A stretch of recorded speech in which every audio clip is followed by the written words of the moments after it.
Nestled in Houston's Montrose neighborhood, architect Bill Curtis's home places a century-old live oak at the heart of its design. Featured in his new book, Building on Tradition, Bill has shaped every corner with intention. The whole house was built around this giant tree. The house is simple plan, genuflex to those big tree limbs you can see. And we use these windows as the moment of sort of continual transparency around all the rooms of the house to look out onto this tree. Created as a thoughtful downsizing, the house is intimate in scale, and inside, designer Ann Wolfe brings the architecture to life with layered color, arts and crafts inspired details, and a sense of warmth that feels collected and enduring. We have these glass-fronted cabinets, but we wanted to create a situation where you weren't really always focused on what was inside the cabinet. So we put this pretty fabric, Indian printed fabric on the backs of the cabinets, and then we continued with the wallpaper that's in the family room and the backs of inside the cabinets. So you get a little surprise when you open up the cabinet every time, a little pop of happiness in the back there. To watch Bill and Ann's episode ad-free, scan the QR code on screen or visit homeworthyplus.com for access to all of our latest episodes ad-free and to receive other exclusive membership perks. Hi, Homeworthy. I'm Bill. Welcome to my house in Houston. Come on in.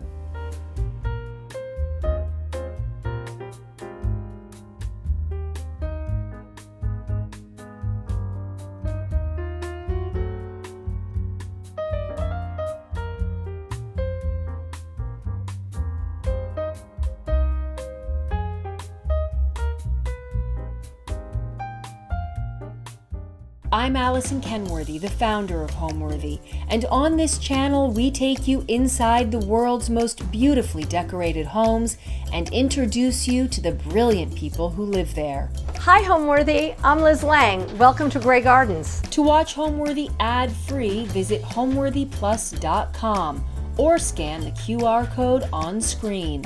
Homeworthy Plus provides an ad-free viewing experience and exclusive content featuring our beloved hosts. Yeah, I can't wait to see. I'm so excited. And if you're looking to shop items inspired by this and other Homeworthy tastemakers, be sure to use the product links below.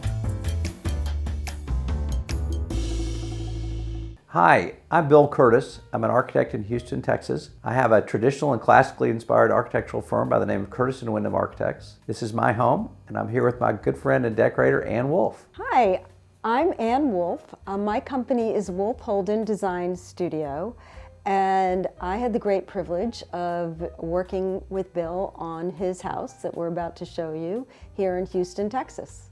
I want to tell you a little bit about how this house evolved.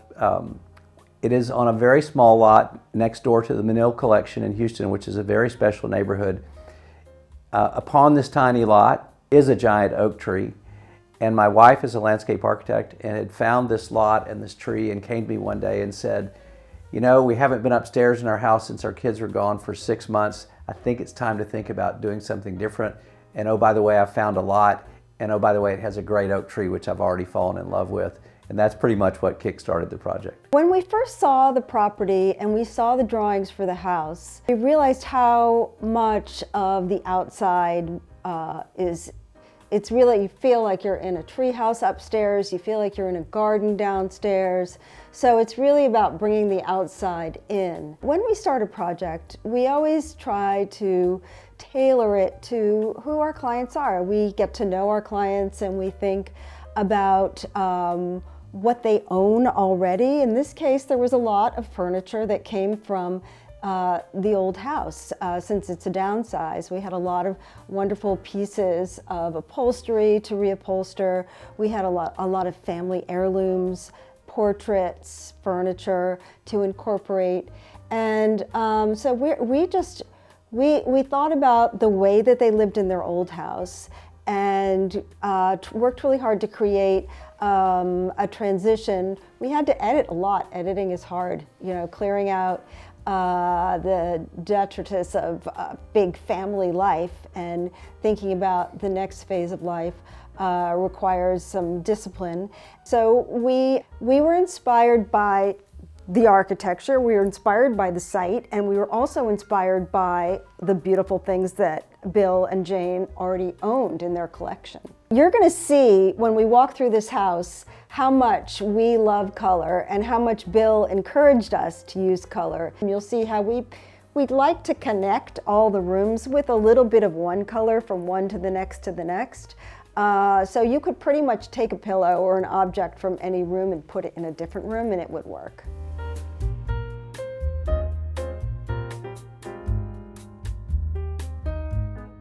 Well, here we are in the living room, also our library. Behind me is a piece of furniture that I designed with some leftover pieces of the outside trim that were Spanish cedar, and I realized it was a lot like mahogany in its visual characteristics. So we made it tall and kind of heroic in scale. It sits on these very tiny pointed legs. It feels a little bit improbable, but it holds the room in a way that the tree does outside our windows. The whole house was built around this giant tree. The house is simple plan genuflex to those big tree limbs you can see. And we use these windows as the moment of sort of continual transparency around all the rooms of the house to look out onto this tree. So you can see a small scale here below the transom, sort of human scale for like Anne and I, and then a larger scale that kind of begins to deal with the scale of the tree outside. We didn't have a lot of outdoor space, so we made this room a little bit like a porch. So these columns begin to come up and over the ceiling and act like a porch room. We even put boards on the ceiling, and Anne and Ashley put this wonderful blue-green color. It changes constantly all day long in the light as it bounces around. It's a lot of window to let light in this house, but it's tempered a little bit by windows on the west side, so the light changes as the sun moves all day long, and just gives a different kind of light to the life to all the fabrics and the shade and shadow that falls across the various ornamentation of the furniture or their shapes. When I think about this room and where we started, Bill had this book that he kept when he was designing the house with all of these wonderful sketches, and he had pretty much sketched out the floor plan of this room. He knew that he wanted to have a chaise right here, looking out to the tree, and luckily I just loved everything that he did. I remember when you were designing this piece of furniture, you said, I want the bookcase to feel like a piece of furniture. It's not going to be a bookcase. And I was already kind of going down the path of arts and crafts. I had found this beautiful arts and crafts rug design and decided that this was going to be the rug for the room. And I had sort of settled on this concept of Bloomsbury. So Bloomsbury was, of course, an artist collaborative in the 1930s in England that involved a whole group of artists who were making things, painting, writing, super creative people. And knowing how creative Bill and Jane were, I wanted this to have that really arts and crafts feeling, and you'll see some moments where we have a little bit of more Bloomsbury thrown in, but the arts and crafts really, back to the bookcase, I remember Bill saying, I'm not sure, I'm sort of playing around with it, and going through my books and coming up with some arts and crafts details in the furnishings, and I remember sending him just, well, that's a cool leg, and that's a cool thing on that side. And then the miracle of working with Bill Curtis is that he comes back with a perfectly complete, beautiful design.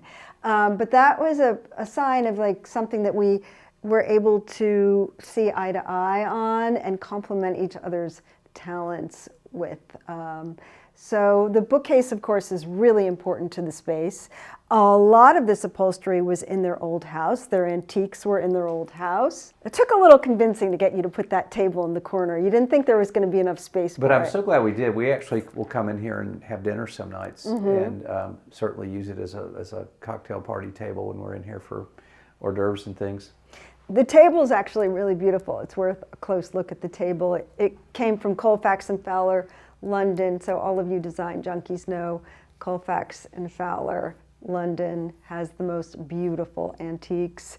And this one has a decoratively painted top That's really super pretty. And these chairs were in your dining room. Yes. And we just reupholstered them.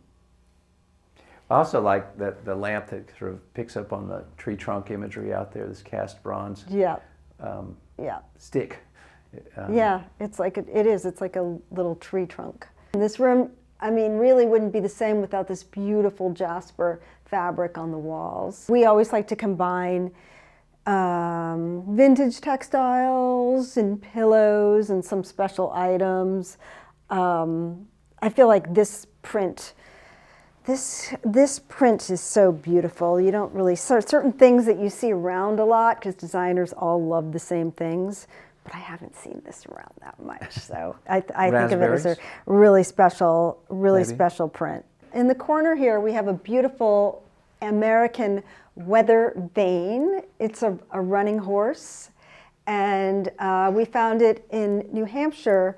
Every summer, Ashley and I like to go up to the Americana fairs in New Hampshire and Maine, and so we found this there, and we're able to get Bill and Jane really excited about owning it, and I think it's really lovely. It brings the eye up and it creates movement in the room with the horse looking out towards the garden. That's one of my favorite pieces. I also like how Anne and Ashley immured the art within the bookcase or hung it on top of the bookcase. Mm-hmm. And that's a little sketch of mine on the upper right-hand corner when I was at Jefferson's library at UVA one day, and it was very early in the morning, and did a little sketch, and I've always enjoyed having it.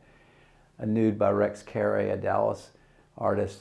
Sarah Lamb's Hay Bales. We have a few Sarah Lambs, who's a wonderful Houston-based classical artist. The birds on the brackets were just another idea that we had on bringing the outside in, bringing nature inside. I just think that they add a lovely dimension to the wall.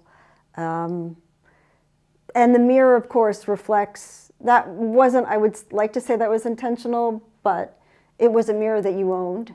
It was. And we didn't know where it was going to go. And then we ended up putting it here, and standing here, it's just the perfect thing to have a mirror reflecting the garden. Well, and the tree. I mean, the whole house is about looking at this tree. Mm-hmm. And so as if not to miss that point, this mirror did do that job. The house sits in a neighborhood of bungalows, small one-story wooden houses that the Menil collection purchased over time, and they have about 34 acres of contiguous land. Our property sits adjacent to this, and so when it came to designing a house, so many things were really off the table because they were inconsistent with the neighborhood. And so we decided to build a house of wood, although I'm not a bungalow fan, I have to admit. So I tried to interpret wood as it's done in other parts of Houston, but in a modest way. So we used wooden shingles, white painted trim, brown roof materials, and oriented this house completely around this oak tree. The only outdoor space that we have is really just in the L shape of the house, focused on the oak tree. The house was much smaller than what we had lived through as a family, and so we tried to consolidate the rooms, and as you'll see, into bigger spaces, doing more things. So this is our library and living room combined, and other rooms combined, dining and kitchen and family quarters that are a little more casual. Jane and I, when we were doing this house, knew that we wanted to live in a well-decorated house. We had some exposure to that in our other house and had enjoyed how decoration amplifies our way of being in an architectural environment. This environment is a lot more architectural than our previous house, and we knew that the decoration needed to hold up to it. I had the privilege of designing Anne's home for her and her husband Matthew. We were just talking about this finished it in 1995. So our friendship started some years before that. I admire Anne for, in lots of ways, her great taste, her fearlessness with color, and it just was something that I, in my own heart, kind of aspired to one day, is I wonder if Anne would help me decorate my house. And so I sheepishly asked her one day, and she said she would. Well, I think he dropped some hints beforehand, but I know that Bill's worked with a lot of really illustrious designers, nationally known designers, so I was really, really honored. that he picked me and Ashley, my partner, to decorate his house. It was a really fun process. It was very fast, and I think it was a great collaboration. I feel like we understood each other and respected each other's points of views, and that always makes the process a lot easier. We were talking this morning about that there's just trust between us. I am not a decorator. I'm an architect. I'm not a shopper. I still call Ann and ask her advice on various things that I might be thinking about. I don't want to upset the vision in here. And I'd like to think there's that similar trust that I'm going to provide a framework for her or whoever we work with to do their best job as well.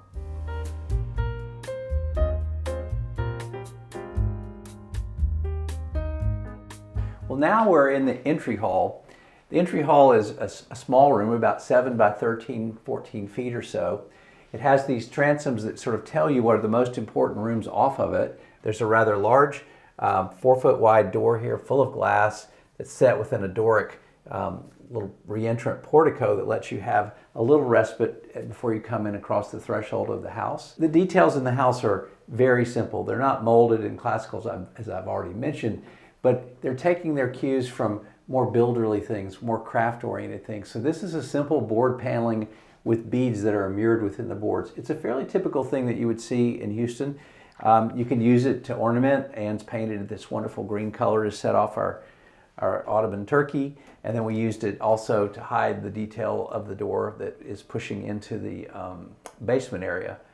I love these door handles. They were Antonio Gaudí, which I found when I was in Spain last year, and we used them on a couple of the rooms within the house.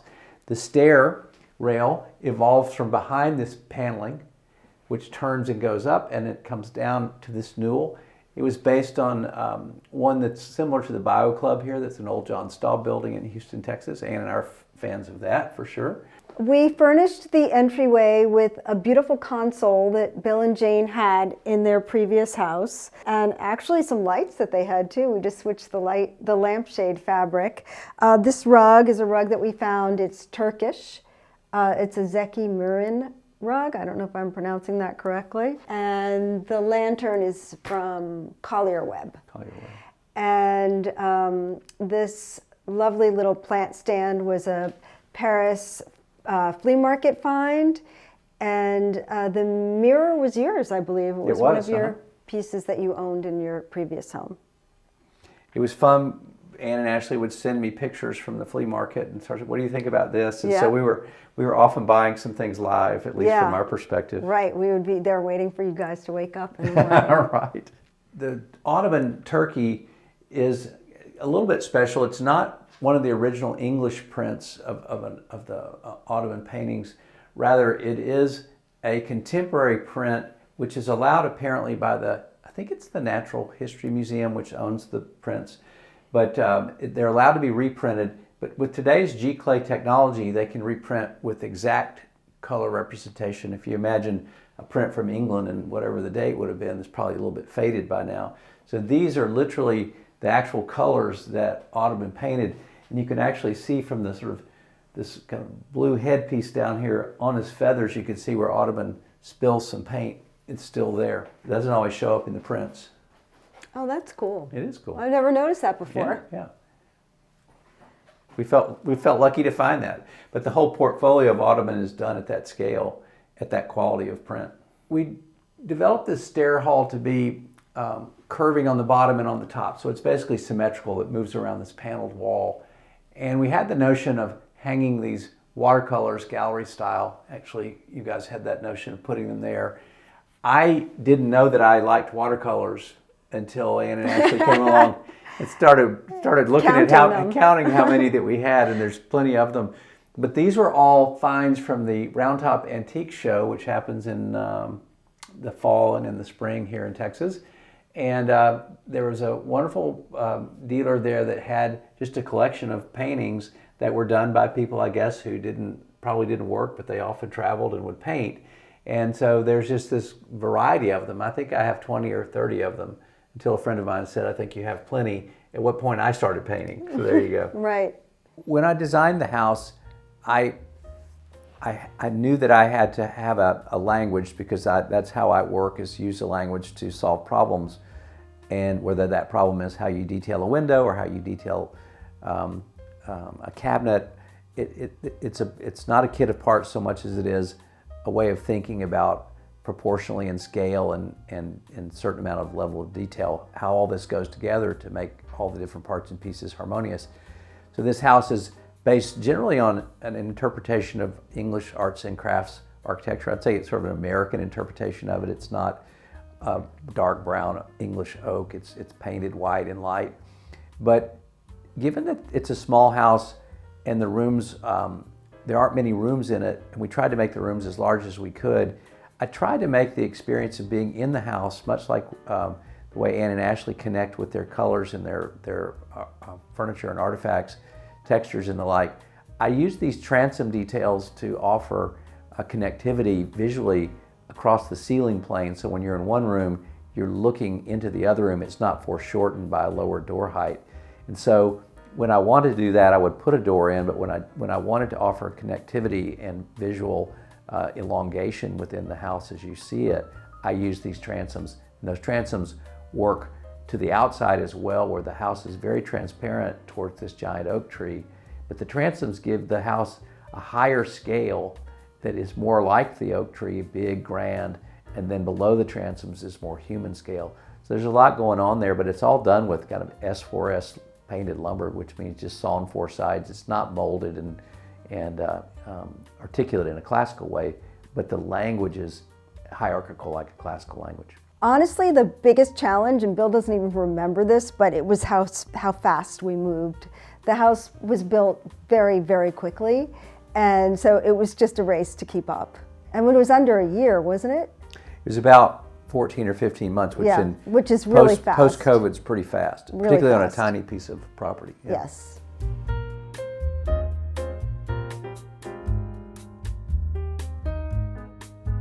Well, here we are in the family room and our dining room. When I think about the nature of this room, not only did I want to live in a well-decorated house, I wanted to live in a house that had rooms that differed decoratively and architecturally when that was practical. I've already talked a little bit about the arts and crafts language that permeates every room in the house, but in this case, you'll recognize similarities to the library, but we use this lower picture rail that lines up with the transom, and Ann and I developed these wonderful brass hanging systems for these watercolors, which happen to be mine. The hierarchy of the room is denoted by this Morris-inspired wallpaper, this green paper, and below it is this wheat-colored grass cloth. One of the unifying things about the whole house is this natural colored floor, which makes it lighter and less ponderous and traditional, I think. Once again, we always like to start with the rug, and I found this beautiful Swedish rug pattern, and we had this rug custom made for the space. It really anchors it, and it provides a beautiful palette for the fabrics. And so we started with the rug, and then we started to play around with some of the furniture that they owned already, some of the upholstery, and bringing in new pieces and creating a seating area over here that is as comfortable as it can be for as many people as they need to gather here. So we have two sofas and a little love seat and a couple of chairs. And of course, one can always pull up the chairs from the dining area. When Bill came to us and said, what do you think? I don't know if you guys are going to like this idea at all. I don't know, it might be too much, but what do you think about using my watercolors? We were so excited because Bill paints the most exquisite watercolors, and he churns them out at a pace. I can't even believe how many beautiful, beautiful things he's painted. And we were able to curate them, pick our favorites, have them framed. We have some here, we have more upstairs in the bedroom, and then hang them in a very flexible way. The wonderful thing about this, the chain system, is that you're not putting any holes in the wall, and you can always switch them out and add. And I can't believe we haven't added any more, but I'm sure you've got some new favorites that we might need to. We may need to switch them out eventually. Yeah. So we have a lot of beautiful new custom upholstery. A lovely ottoman. We love to do this ottoman. We do it a lot because you have storage underneath it, and if you put a big tray on it, and you can have a surface for drinks or plants, and then you can also kick your feet up on it. So it's a really comfortable way to have a coffee table. This is where we are every evening. We sit here and we're TV watchers to a degree. We don't like to look at the television, so we've pushed it gently back in this bookcase. So you hardly know that it's there, but from our perspective in our various places, we can see it neatly and easily. This was a chair that was in your collection that we were very happy to be able to use.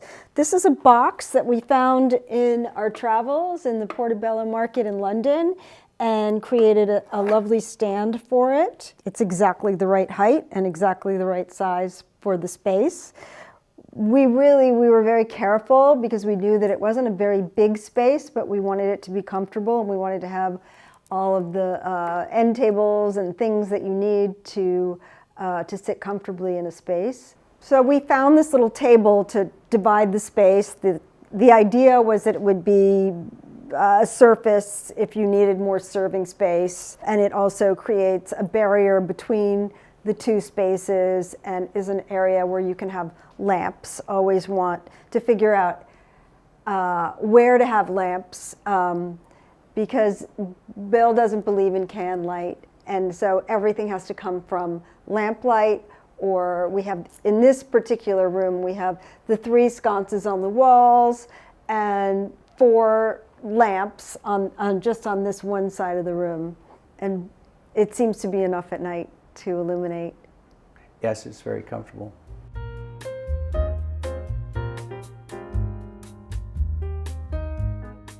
And now we're stepping into the dining area, which is just right over here, where we had the idea of doing a banquette in front of the window, which is a very cozy spot to sit.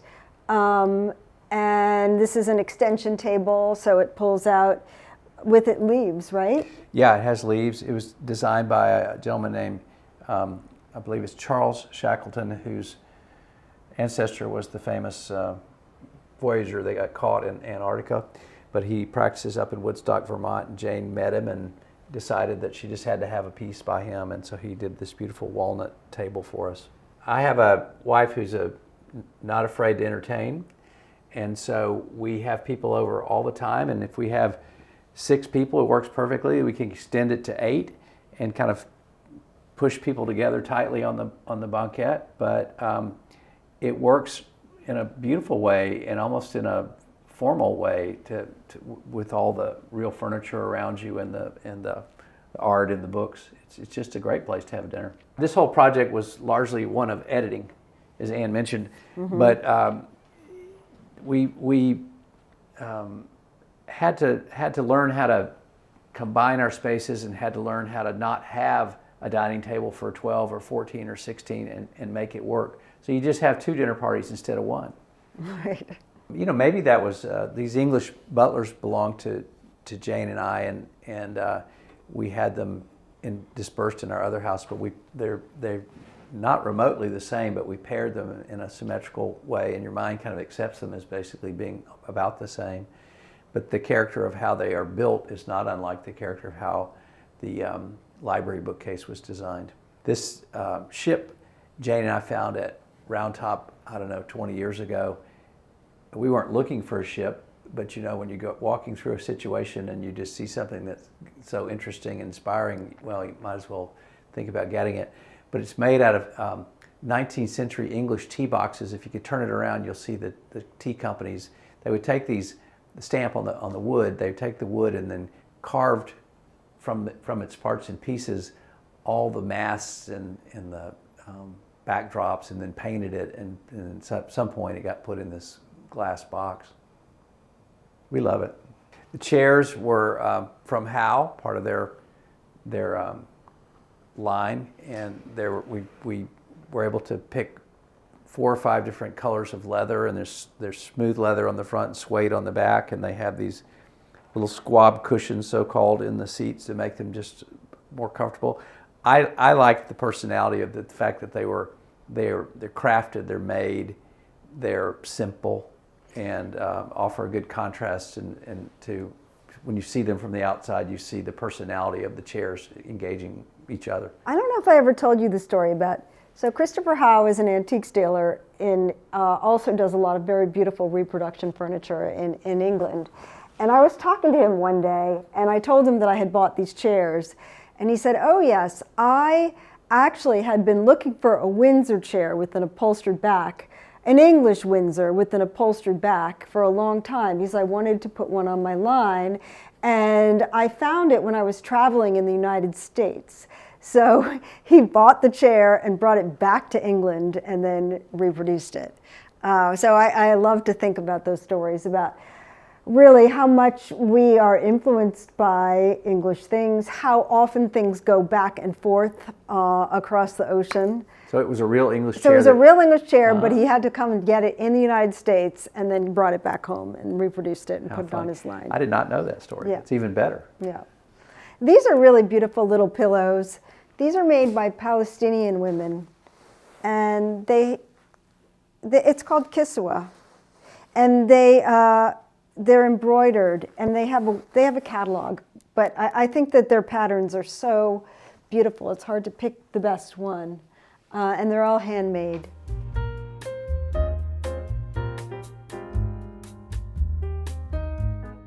And now we're in the kitchen, this beautiful butter yellow kitchen, which is just a really happy place. Well, the familiarity of some of the architectural motifs that you've seen in the other rooms carries into this room. Although a kitchen isn't a library, it's not a family room. So it's in this case, as we do in America, filled with these upper cabinets.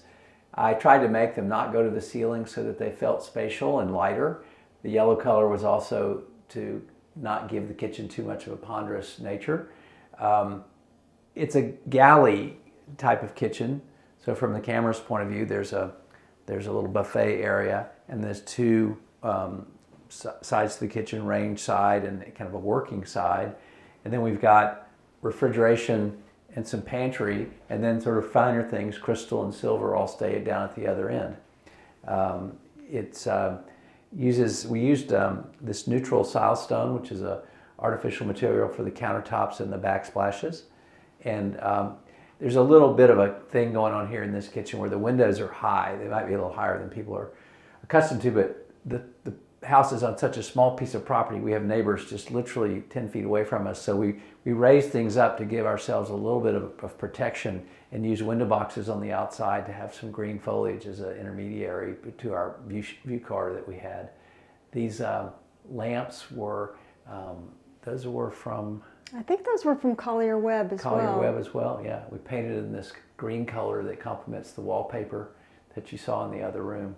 We also used the grass cloth in this room to unify these 2 rooms together. And this room has the characteristic of being right next to the dining table, so the kitchen was designed and zoned in a way where if we're down here cooking, then all that mess and things that happen related to preparing don't happen in the view shed of the people at the table. We have these glass-fronted cabinets, but we wanted to create a situation where you weren't really always focused on what was inside the cabinets. So we put this pretty fabric, Indian printed fabric, on the backs of the cabinets, and then we continued with the wallpaper that's in the family room and the backs of inside the cabinets. So you get a little surprise when you open up the cabinet every time, a little pop of happiness in the back there. There are 2 other creatures that live in this house with us. We have 2 miniature Australian shepherds who have been excised today, so we can do this. But they pretty much have run over everything, including we made a little doggy door. I don't know if you can see it down there behind this stool, but they go running in and out at will through that door. Do you close that at night? We lock it. It's got an alarm on it. Oh, it does? Yeah. Wow. Absolutely. I worried about raccoons who populate these trees around here, coming in and finding their way, but nobody ever has. There are a lot of details within the kitchen that are doing certain things.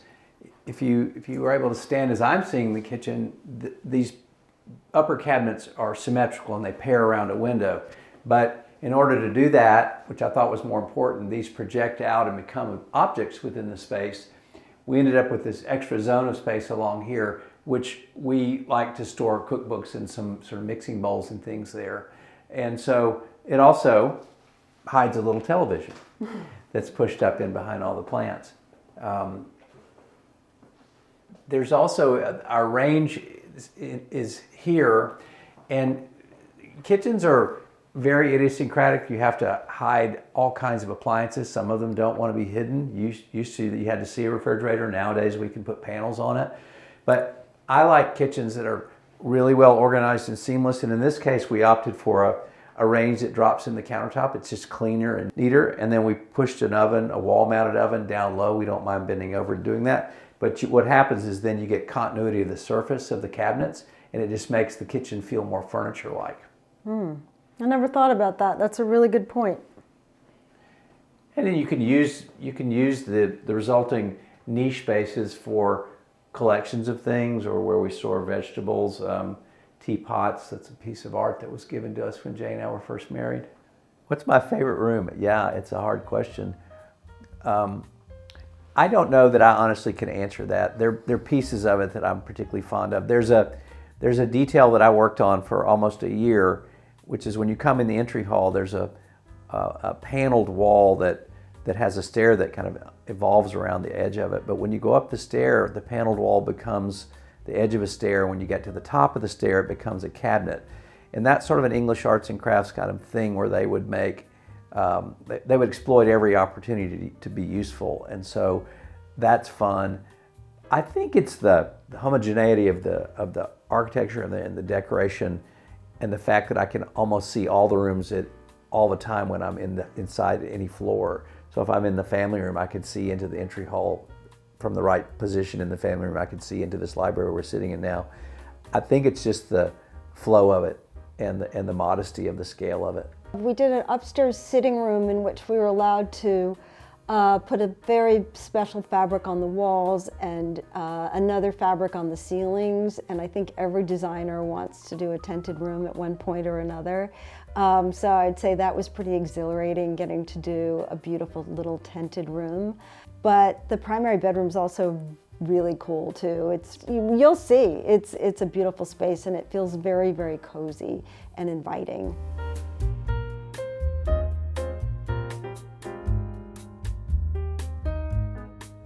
And now we're going to go into this magical powder room. This room has a mural that was painted by an artist named Anne Harris, who's incredibly talented. This is the second project that we've done with her, and we gave her a little inspiration picture that we had torn out of a magazine. It was an old World of Interiors, I believe, from an English home, and she just went with it. So it's just so inspired, and she has incorporated so many little critters. I'm seeing a lizard and a caterpillar and a butterfly, and there's ladybugs and all these fantastical flowers, and you could just come in here and notice something different every time. Ashley and I found a piece of marble at a marble yard that was a remnant that has this beautiful coral color that picks up on all the beautiful flowers, a lot of the flowers in the mural. And it's just a very happy space. And I think it sort of captures some of the spirit of Jane's garden, love of gardens and the natural world, and it's just a really pretty room where you can sit and see different things every time you're in here. So Ann Harris knocked it out of the park for us here. She paints the murals in her studio in Long Island City, and then sends them here, and they get installed like wallpaper. And then she comes back and adjusts and adds and puts in more creatures and makes sure it's absolutely perfect.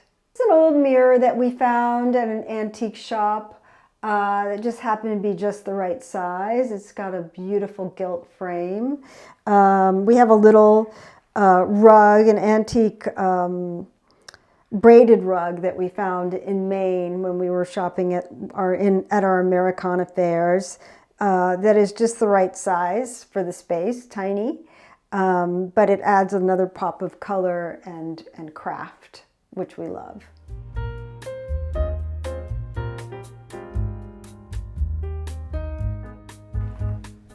Here we are on the second floor, and we're at the landing that Bill was describing before at the beginning. He was talking about this piece of furniture.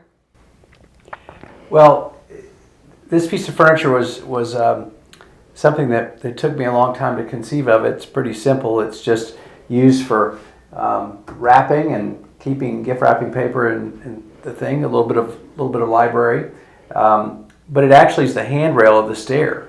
So the wall that you come in and with the turkey on it from downstairs turns into this piece of furniture as you evolve up the stairs, and it's set off by this window that Anne has kind of put this shade on. It faces west, gets a lot of sunlight, but with that shade it gives a wonderful diffused quality to being in here, and certainly a large amount of privacy. We used more of the watercolor collection that we had determined that we had, and used it in this gallery style installation at the top. I've always loved a Noli map, and so this is one that I bought at the Vatican probably 35 or maybe longer, 40 years ago, I think for $25. It's printed on newsprint, and it's a facsimile copy of the real thing, so it actually fits in a house. And I think I waited about 20 years to be able to afford to frame it, because that's the owner's thing about a Noli map. We just took the opportunity to bring a little pop of color up here with this beautiful red lamp and a custom lampshade. And then, of course, a few beautiful objects. This is an incredibly fine basket that we bought in Paris, at the Puce in Paris. And it's one of those things I can't believe I sold. I could have kept it for myself, but no, it lives here very happily. Another Turkish rug. I found that the Turkish rugs look so pretty in this house. I think we bought 4. Because they're really colorful, and they have kind of a worn feeling without being too worn. And yeah, so we just kind of furnished the space with a chair that Bill and Jane had in their inventory, reupholstered, and a couple of little accessories. This is Bill's foot. He bought this foot on his own. Don't you love it? And isn't it pretty? It's a foot that Jam from London made. They also made a leg and an arm. When I told Jane that I was going to buy an arm and bring it home, it's a Michelangelo-esque kind of big sculptural piece. She said, "We're not having an arm or a leg." I said, "Well, I'm getting a foot." Anyway, so I think it's kind of wonderful. My professional journey was fairly linear. My father built a building in a small town where I grew up when I was 5 or 6 years old. I can remember being exposed to the construction site, which I thought was very interesting, and also, probably more importantly, I remember going to the architect's office, and it was a neat, tidy, sophisticated place. There were models, people were drawing, and people were well dressed, and it was just a thoughtful place, and I liked that. I never thought about doing another thing in my whole life. I just focused on getting here. As far as my actual career post-college, I went to work and quickly realized, because I got exposed to a great architectural firm that was doing work in the community that I was living in, we were working alongside of them, that I would rather be with them than be the guys that they were telling what to do locally. And so I aspired to go to work for a great firm. I found that job, stayed 7 or 8 years in Washington, D.C., and it was not the kind of place where you could assimilate in the firm. You just got to work on the most amazing things. They were at the apex of their career when I was there. It's just a great environment. And I always knew I wanted to come back to Houston, or Texas. We picked Houston. I picked Houston. My business partner, Russell Wyndham, picked Houston as well. It's a socially open town. You can assimilate, you can achieve, people will give you opportunities. And so that's kind of the short version of how I got here. Well, we have a new book called Building on Tradition that was published by Rizzoli. It's got about 18 or 19 projects in it. They're of a smaller scale, which I think relates to how things were going in the last 8 or 9 years here in Houston. My house, for instance, is small. It's in the book. We did a house in California. It was a beach house that Ann and Ashley decorated with us, a lovely little house. So it's just a different texture representing a lot more variety of scale and type and architectural style.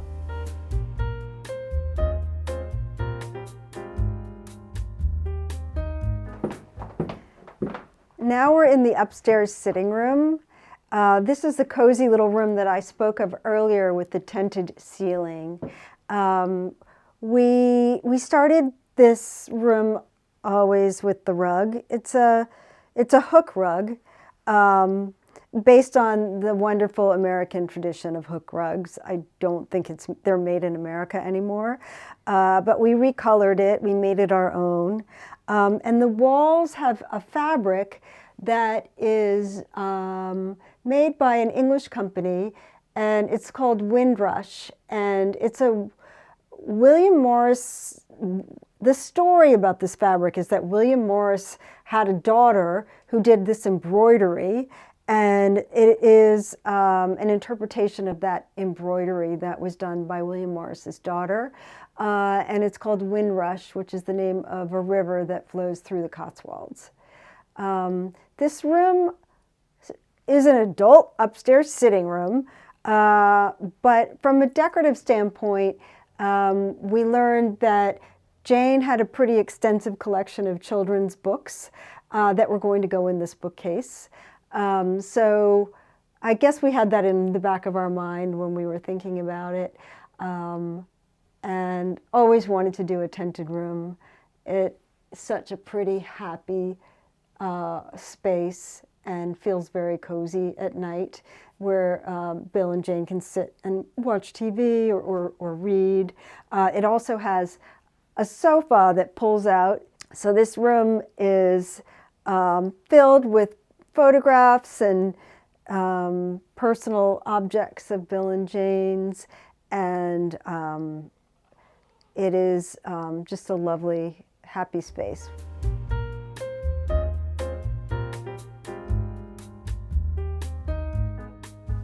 Well, just off of our upstairs family sitting room is the guest bedroom, and it was meant to be a complement to each other, so our guests would have a nice place to stay when they were here, and could also not just be tucked away in their bedroom.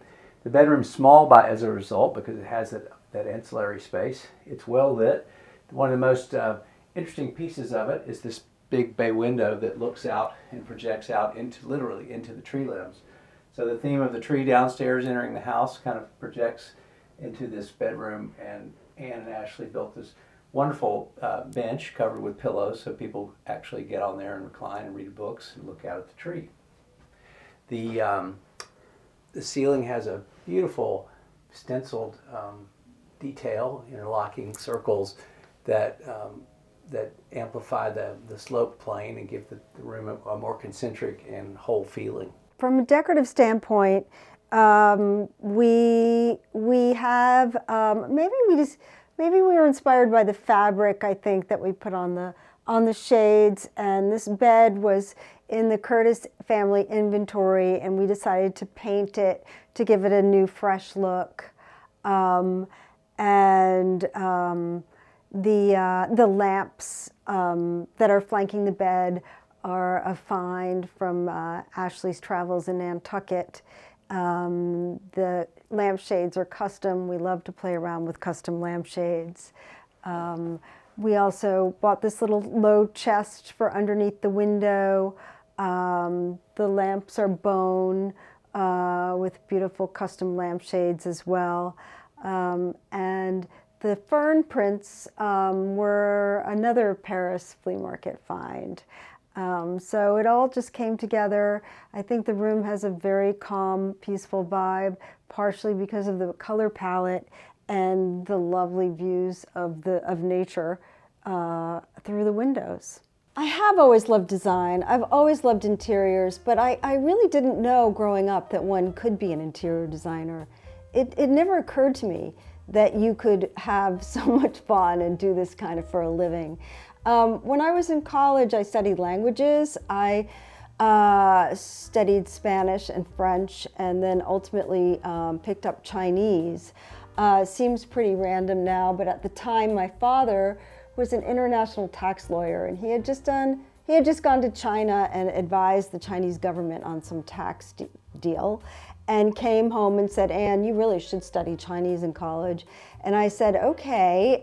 So I started studying Chinese and became an Asian studies major, and ended up going to China and Taiwan for a year after I graduated. And then I came home and just didn't know what to do. I was like, enough of that. And I started working in retail. I went through a training program at Macy's, and then I segued to working for Ralph Lauren as a designer of clothing. I worked on one of his design teams. And that was a really interesting experience for me, where even though I wasn't in home design, I was learning a lot about resourcing and how one gets inspired to create and how to put together a collection. I learned a lot. Ralph Lauren University is a place where I think if you look around, there are a lot of creative people who started off working there. Then I married and moved to Houston and thought, okay, what am I going to do now? And then I started a little company making upholstered furniture for children that then kind of segued into making upholstered furniture for adults. I bought and decorated our first home, and then people just started asking me. So I'm not formally trained, although now that I've been doing it for 30-something years, it was on-the-job training. And I wish I had worked in interior design from the start, but life unfolds and you just never know where your next move's gonna be. You just have to keep moving. I'm in the upstairs stair hall. We're going to make our way into the primary bedroom, but as we do that, we're going to go down a little short hallway that's lined with bookshelves and some hidden closets. This house is very efficiently planned upstairs, but in order to give the primary bedroom some ritualistic privacy from just people going in and out of doors off the stair hall, hearing all that noise, we created this little walkway zone that gives you a chance to decompress and get ready for the principal bedroom.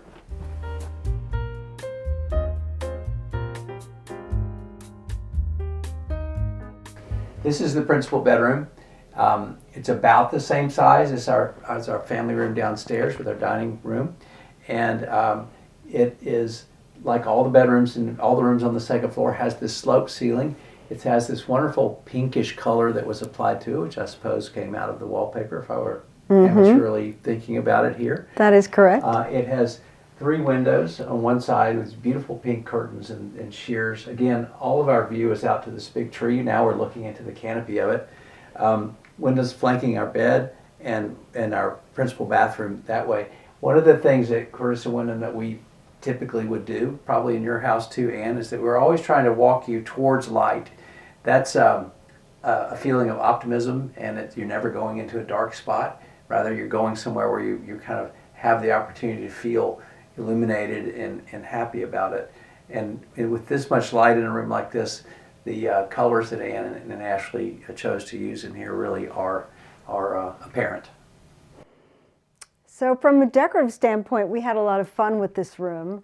We were absolutely thrilled when Bill and Jane agreed on this wall covering, which is from an English company, and it's called Wild Thing. I think it's called Wild Thing because it has monkeys, and it has baskets of flowers and branches and birds.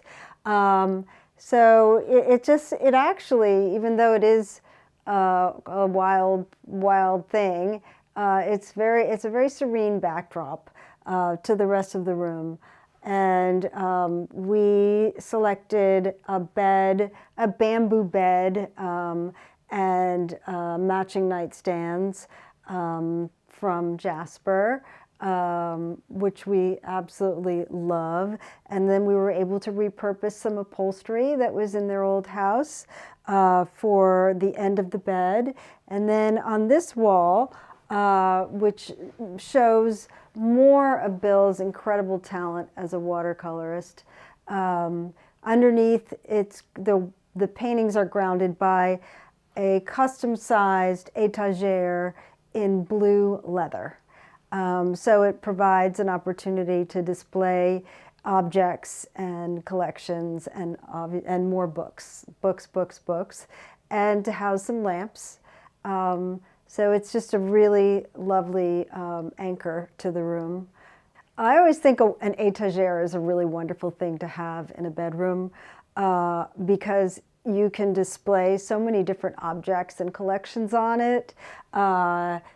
If there were to be a television set in this room, which there is not, you could put a TV in there. And we didn't have that much space on this wall. It couldn't be anything too deep. It had to be shallow because this is also a pathway here to the bathroom. So in the end, it was a lot of back and forth on this piece of furniture that we custom made, and we had to make sure it was secure enough so that when filled with objects, it would be stable. But I think they did a beautiful job executing it. And again, it's made out of a pretty blue leather that just complements the wall paper. And I mean, who says you need to hang art on a white wall? I don't think you do. I mean, look at how fantastic all of Bill's watercolors look on this side of the room, on this wall. You know, Anne, the architect, sort of playing decorative interpreter here, but this open etagere in the library bookcase downstairs, because those Butler's pieces in the dining room, they're open. You get the benefit of seeing through them, and it makes small rooms feel bigger, that much more layered, bigger, and richer. Yep, I agree with you there. I never get tired of sort of seeing all that down in there and the colors coming through.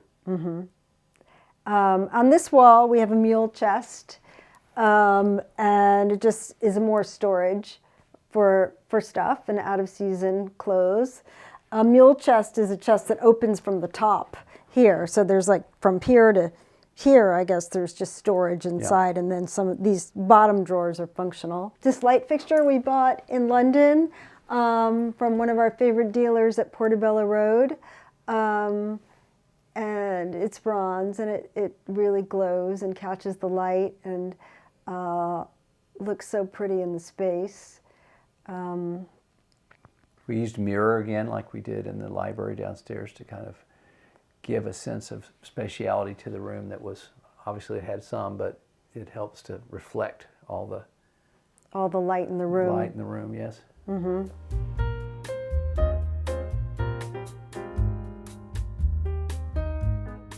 Well, Anne and I are now in the principal bathroom, which is composed of a wet room with a shower, and then this sink room, which has this long cabinet that we designed to hold things. We didn't want to have big doors and whatnot in here. We wanted it to feel first like a room. One of the luxuries of this house was finally getting independent vanities. We'd been in an old 1955 house that was the way that it was, so it was nice to have some independence in that front. These are just medicine cabinets that we bought and framed them with a decoratively painted wood frame. And then this cabinet is full of all kinds of different opportunities to store different things, including, this is our dirty clothes hamper even. So it's a lot of attention was paid to that. From a decorative standpoint, we had fun with this room with a collection. On the wall in front of me is a collection of 18th century courting mirrors. And courting mirrors were given by a man to a woman, and they, I read somewhere that they might have been made in China, but they were all brought to the United States, and it was a way for a couple who were courting to exchange glances and communicate with each other through the mirror. when expressions of love and emotion were quite restricted. Anyway, that's what it said online, and I've always been really intrigued by them because they have this wonderful folkloric quality, and the old glass is so charming, and they're all a little bit different, but they all follow the same form. They all have the same shape. And anyway, we had put together a collection of them, and Bill and Jane were enthusiastic about having them in their bathroom. So that's what we have on the wall. This piece of furniture we had a lot of conversations about, and in the end we decided to do a decorative finish on it. It's a flogged finish, and it gives it some movement and some interest, and we were able to capture the color that's so much prevalent in the bedroom and bring it into the bathroom in this piece of furniture. So it's like a dark, rich coral color. I actually love this chair as well. That you never know when you might need to sit down. It's an improbable chair placement, but I think it really works well in here. It's almost like when we're not in here, there's a personality going on in this, room without it. Yeah. Exactly. All houses, and Ann and I were talking about this earlier, but all houses have sort of a mythology to them that you can put into them, either through trying to know your client or just understanding the rituals about how houses evolved over time. And so there's certainly a look back in this house back towards the 40s when this neighborhood was initially developed, and let that gently inform a more contemporary environment. When I walk into a client's house that I've decorated and completed, I always get the same feeling. It is just a feeling of looking around and thinking, this is beautiful, this is comfortable, this is welcoming, like I could move right in. Is this my dream home? That's sort of an interesting question. Yeah, in a lot of ways it is. I will say that I never aspired to do a house for myself because I get the opportunity, as Anne would tell you, she gets the opportunity with her beautiful decoration to make beautiful things for other people. And so I'm very accustomed to doing that. And I've had some remarkable opportunities over the last 33 years to make great architecture all over the place for clients. So when it came to my own house, I definitely had the encouragement of my wife, but it also was a little bit nerve-wracking. Concluding as an architect, when you know so much about what your craft, you know so much history. We're architects that deal with and use precedent as a helper, if you will, to get us oriented to the right solution. So the thought of doing that for myself was a little bit daunting, but the more I got into it, and the more I sketched in my sketchbook in my lap in the evenings, thinking about this project or this piece of the project or another, I got into it and began to solve the whole puzzle.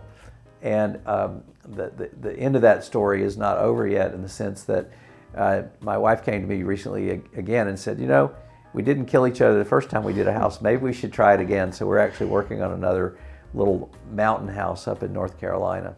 What does the word home mean to me? It's not only the interior environment where we live our lives and the rituals of our daily lives. For me as an architect, the object in its context has to work. It has to be appropriate. It has to contribute. And so the confluence of the interiors and the exteriors, and in this case, in this house, and in most cases, if we can, the gardens, the sort of triptych of all that working together to support how you want to be in your house, how you want to sit, how you want to read a book, how you want to cook or eat a meal, how you want to entertain, is what home means to me. Yes, it has our things, our artifacts, our life collections, the things that we're interested in, and I get great joy out of that. But it's only a piece of it. The house is a container for our lives, and I think that for me is what makes it a home. What home means to me is that it should be a place where you really can feel most fully yourself, your relaxed, whole self. And so the challenge for an interior designer is to learn who your clients are and what pleases them and what they gravitate towards and what they have already and how that can be enhanced. So the job of an interior designer to create homes for other people is to really listen and to really see and to really have people, it matters that people are honest with us. It matters that they tell us what they want, because we're not mind readers, but we also just try to take a lot of the clues and figure out what would make our clients feel comfortable and feel what feels familiar to them. Sometimes we push them a little bit more than what they might feel comfortable with, but always with a consideration of the direction that we believe they want to go in. Thanks for watching. Be sure to go to homeworthy.com for exclusive content, shopping guides, and so much more.